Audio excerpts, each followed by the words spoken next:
Oke teman-teman yang suka dengan MotoGP, MotoGP lagi heboh banget nih ya. Kembalinya Marc Marquez ke level tertingginya di MotoGP. Dia bisa memimpin dua kali kemenangan di Argentina dan di Thailand. Sprint dia sapu bersih, kemudian Vol juga mengejar hat-trick untuk ketiga di Kotas. Tapi MotoGP lagi heboh banget karena apa? Ini kalian perhatikan, Marc Marquez lagi crash ya. Dia jatuh di kota. Kita akan lihat data apakah Marc Marquez ini make mistake ya. Kita lihat apakah dia melakukan kesalahan atau ini ada murni masalah teknis ya. Kita akan cermati ya. Oke, kita tahu bahwa dari awal ya, dari latihan bebas dia memimpin sampai di kualifikasi dia pole ya. Jadi kalau kita cermati secara statistik, ini kita cermati secara statistik di sprint, hasil sprint ya, kita bisa lihat di sini bagaimana performan dari Marc Marquez yang bermain di 2,02 di bawah 500. Lihat ini ya, cenderung di bawah 202.500 ini ya, ini ya, dekat-dekat ke 500 ya, 500 600 ya. Kemudian ini di sprint ya, sedangkan Alex Marquez konstan lebih tinggi di atas 500 ya. Ini 500 sekian,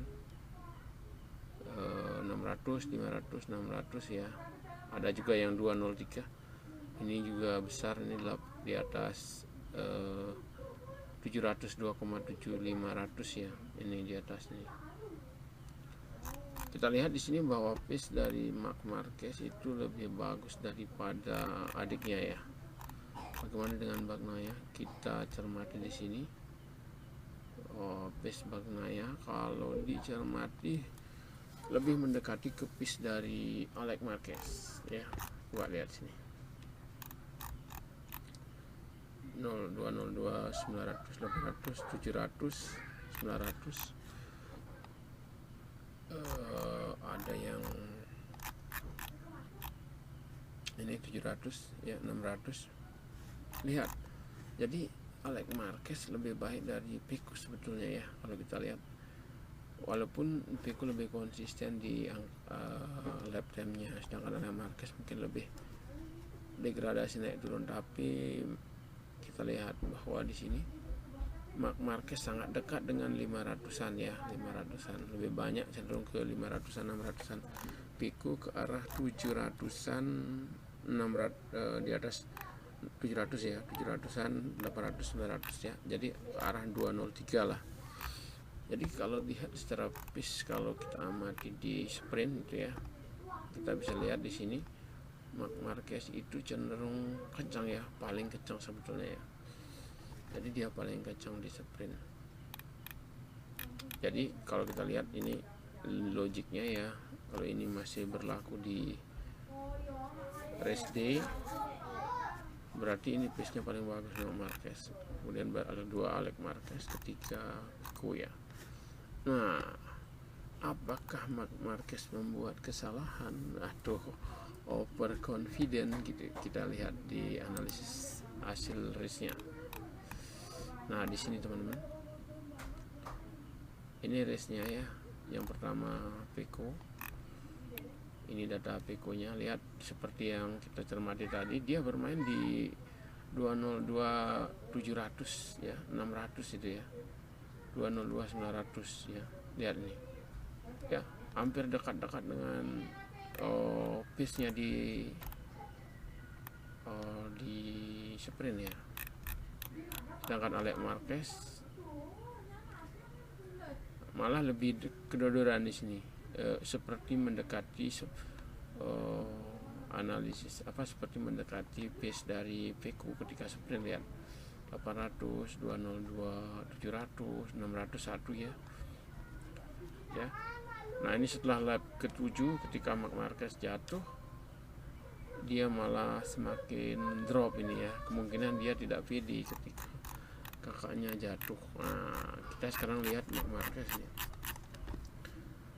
Apa yang terjadi dengan Marc Marquez ya, kita lihat di sini lapnya. Nah ini dia, jadi dia hanya berhenti di lap 7 ya, lap 7. Lihat ini 202.400, 202.4. lihat pace nya masih sama ketika sprint ya, pace nya masih sama ketika sprint. Di sini dia membuat lap tercepat ya sebelum jatuh, 202.200. ini lap tercepat di lomba ternyata ya. Ini lihat fastest lapnya ya. Jadi kita bisa lihat di sini sebenarnya pace Marc Marquez itu bagus sebetulnya ya. Artinya kalau dia nggak crash kemungkinan Pecco itu susah ngejar.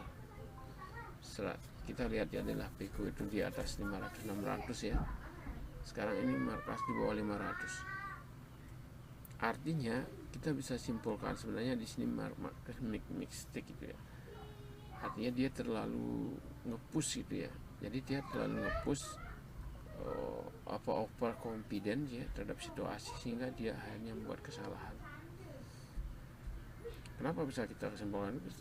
Sebenarnya kalau dia bermain aman dia di 5 dan 6 saja ini ya. Ini dengan 400 ini ya, dia sudah tidak terkejar sebetulnya ya, melihat pace dari Pecco ya. Walaupun dia sudah diuntit oleh Pecco nih ya. Ini lihat, Pecco tidak ada membuat konsistensi lap di bawah 500 ini, bahkan cenderung di atas ini nih, 500 sekian aja ya. Ya, jadi kalau kita lihat crashnya ini ya teman-teman, crashnya ini kita simpulkan Marc Marquez ini termasuk ya, mungkin dia kalau saya pikir dia mungkin kepikiran untuk memecahkan rekor itu ya. Kadang-kadang kalau kita punya keinginan berlebih itu kan kita lupa menghitung ya, lupa untuk melihat risiko gitu ya. Karena waktu itu juga masih 7 lap ya. Dan kalau kita lihat mungkin di balapannya itu ada dia menyentuh racing line agak ke tepi ya. Kalau kita salah ya mungkin nanti kita lihat ya, kita analisis videonya, nanti kita coba ya, kira-kira gitu ya teman-teman yang lagi heboh MotoGP. Saya ikut menganalisa ini, jadi kita bisa simpulkan Marc Marquez make mistake di sini, the overconfidence ya. Dengan pace yang standar aja di 400-an dia sebenarnya sudah bisa di depan, tetap menjaga jarak dengan Pecco ya. Karena Pecco nya main 500-an, berarti sekitar selisih 100 kan, 100 ya. Ini 100-nya jadinya di sini ya dia.